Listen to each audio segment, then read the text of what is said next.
हाँ नहीं। जी, भेज देना। ठीक है मैम, थैंक यू। ओके। हाँ जी, ऑपरेशन रिसर्च चल रहा है।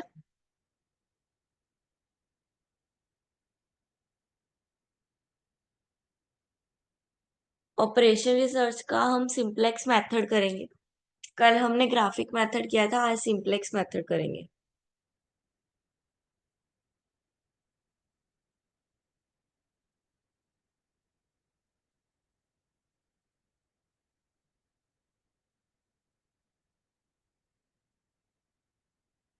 जहाँ पे आपको समझ में नहीं आएगा वहां पे आप पूछ लेना, ठीक है।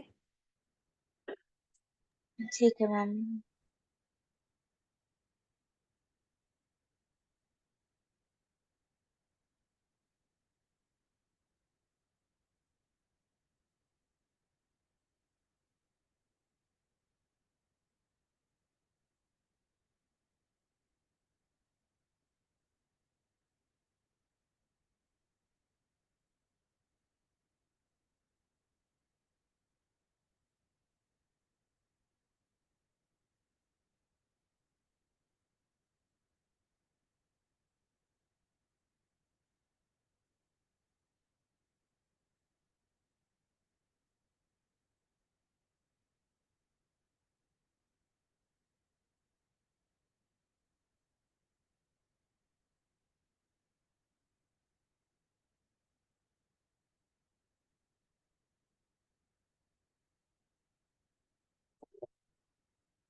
ठीक है। मैक्सिमम का केस है, हमने मैक्सिमम के केस को सबसे पहले मिनिमाइज में कन्वर्ट करना है। ठीक है। तो मिनिमाइज में कन्वर्ट करने के लिए हम क्या करेंगे, पूरी रकम को मल्टीप्लाई कर देंगे -1 से, ऑपोजिट से मल्टीप्लाई कर देंगे। ये सारी रकम प्लस में है ना, तो इसको ऑपोजिट से मल्टीप्लाई कर देंगे।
हाँ जी, क्लियर है इतना?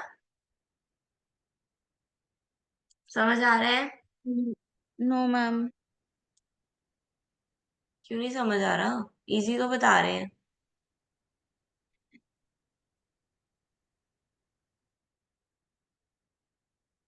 देखो, सबसे पहले तो मैक्सिमम को मिनिमम में कन्वर्ट कर दिया, यहाँ तक क्लियर है?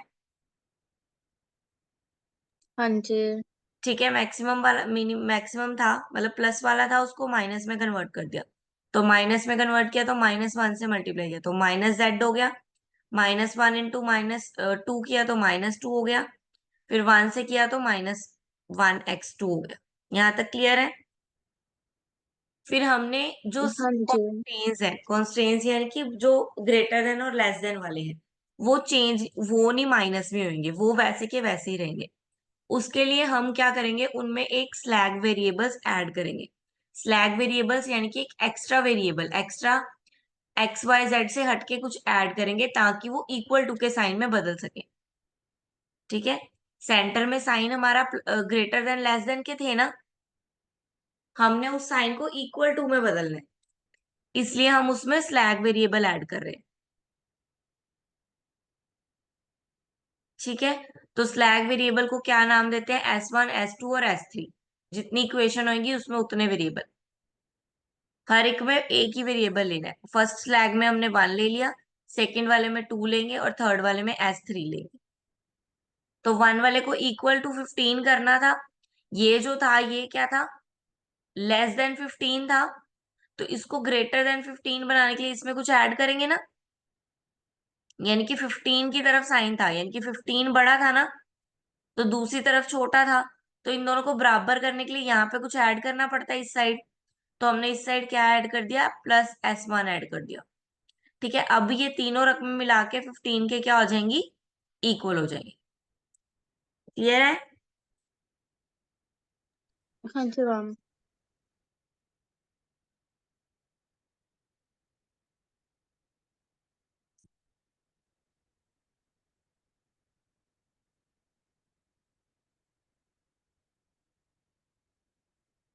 सेम, यही सेम हम इसमें भी करेंगे। 6 + 2 दिया हुआ है। देखो 24 बड़ा है ना, 24 की तरफ साइन ओपन है।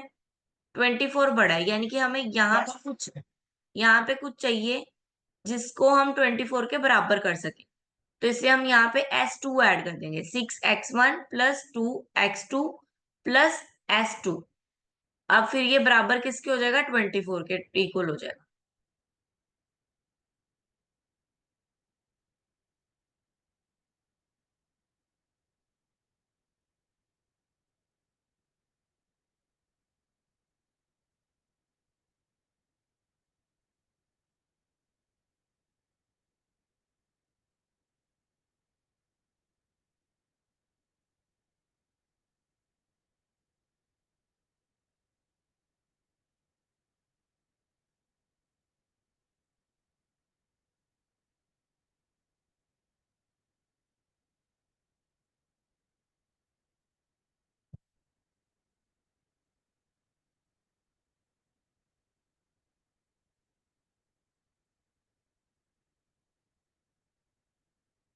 ठीक है, अब देखो ये वाली इक्वेशन समझ आ गई, S2 वाली।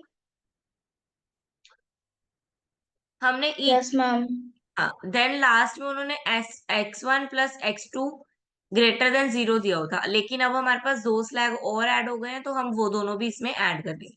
तो x1 x2 S1 S2 greater than 0 आ गया।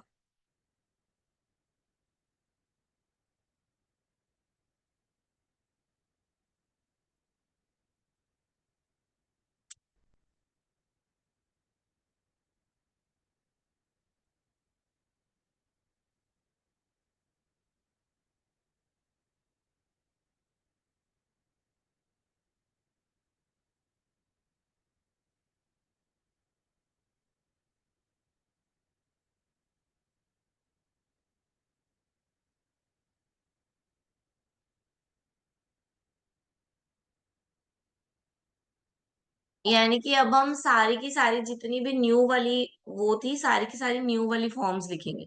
सारी की सारी न्यू टर्म्स लिख रहे हैं अब हम। ठीक है?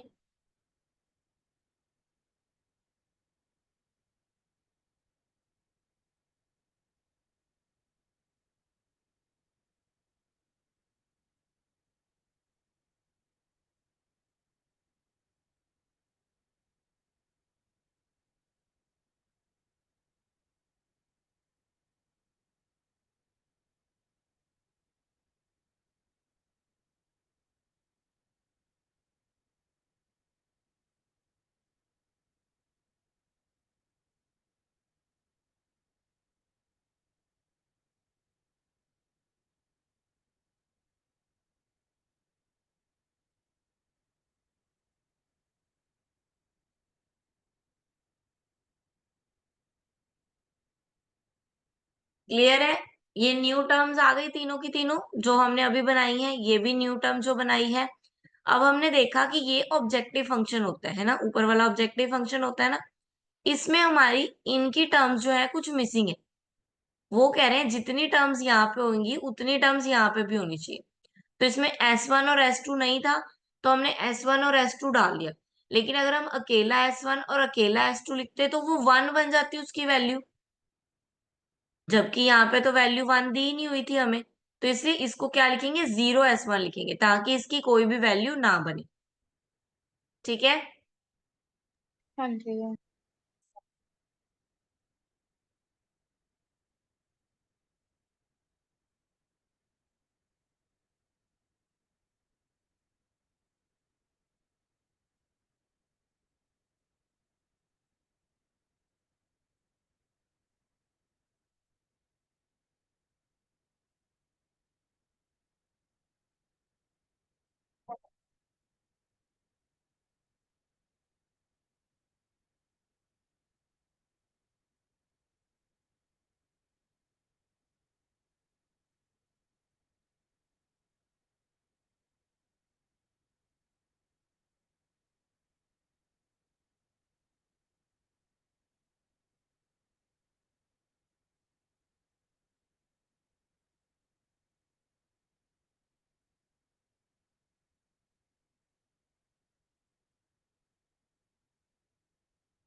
क्लियर है यहाँ तक? उन्होंने टेबल बना दिया सिंप्लेक्स का, सारी इसी की सारी वैल्यूज यहाँ पे पुट की गई हैं। और सी से जे जो है वो है हमारा ऑब्जेक्टिव फंक्शन, इसके जितनी भी वैल्यूज हैं वो पुट गई हैं, -2 -1 0 0, ये रहा। ठीक है? और वी बी में हमेशा S1 जो हमने स्लैग्स लिए हैं वही आएंगे, हमेशा वही आएंगे। ठीक है, अगर आप यहाँ पे नहीं भी चेक करते हो कि 1 है तो भी कोई बात नहीं, आप सीधा यहाँ पे S1 S2, अगर यहाँ पे 3 टर्म्स है तो S3 भी आ जाएगा। और सी भी हमारा जीरो ही रहेगा, सी भी हमेशा जीरो ही रहेगा। वो सी भी कौन सा है, ये वाला सी भी है, कोस्ट ऑफ जीरो, ये लिखा है ना उन्होंने, कोस्ट ऑफ जीरो। सी भी हमेशा जीरो रहेगा, वी भी हमेशा S1 S2 रहेगा, और ये टर्म्स जो है जो हमारे क्वेश्चन में दी हुई वो आएंगी।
समझ आई? हाँ जी, क्लियर है बेटा यहाँ तक?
हाँ जी, देखो उन्होंने क्या कहा कि फर्स्ट टेबल के जो ये आंसर्स आए हैं 2 1 0 और 0, जब तक ये लास्ट पॉइंट्स हमारे पास या तो नेगेटिव या तो जीरो, ठीक है, या तो चारों के चारों जीरो होंगे या चारों के चारों नेगेटिव होंगे, या कोई एक मतलब पॉजिटिव नहीं रहना चाहिए कोई भी। यहाँ -2 -1 आ जाए, 0 0 चल जाएगा। ठीक है, 0 आ जाए या फिर माइनस में टर्म आ जाए, तो हम मान लेंगे कि हमारा क्वेश्चन क्या हो गया, सॉल्व हो चुका है, खत्म हो चुका है। लेकिन जब तक यहाँ पर पॉजिटिव टर्म्स है, जैसे यहाँ पे 2 है और यहाँ पे 1 है, तो ये दोनों टर्म पॉजिटिव्स हैं। जब तक यहाँ पे पॉजिटिव टर्म्स रहेंगी तब तक हम ये समझेंगे कि ये हमारा क्वेश्चन जो है वो कंप्लीट नहीं हुआ है, अभी हमारा क्वेश्चन पड़ा हुआ है। तो नेक्स्ट स्टेप हमारा क्या है, हमने चूज करने हैं अब इसमें से रो और कॉलम को।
ठीक है, क्या बोल रहे हैं, हमने अब क्या करना है, चूज करना है। चूज कैसे करना है, एक रो में से और एक कॉलम में से, एक एक रो में से एक कॉलम में से, ऐसे चूज करना है वन, एक नंबर को। ठीक है, जैसे हम मैट्रिक्स में करते थे ना, एक एक को बना लेते थे, वैसे ही इसमें करना है, रो और कॉलम में से एक एलिमेंट्स चूज करना है। ठीक है, तो रो में से कैसे चूज करेंगे, सबसे पहले रो में से चूज करेंगे तो उसमें देखेंगे हम जो बड़ा है। तो इन चारों में से सबसे बड़ा कौन, चारों को छोड़ो, 0 तो हमने लेनी थी, तो 0 वाले तो छोड़ दो, तो हमारे पास ये दो टर्म्स है। इनमें से बड़ा टर्म कौन सा है, 2। तो इसलिए हमारा कौन सा, x1 हमको क्या मिल गया, एंटरिंग वेरिएबल बन गया हमारा। यानी कि अब वी बी की जगह पे, जहां पे S1 आ रहा है वहां पे क्या आएगा, x1 आएगा। क्यों, क्योंकि अब हमने इसको वेरिएबल को बेस मान लिया, क्योंकि इसका 2 बड़ा था, तो हमने अभी सॉल्व करना है, इसलिए हमने इसको वेरिएबल को बेस मान लिया, वी बी मान लिया।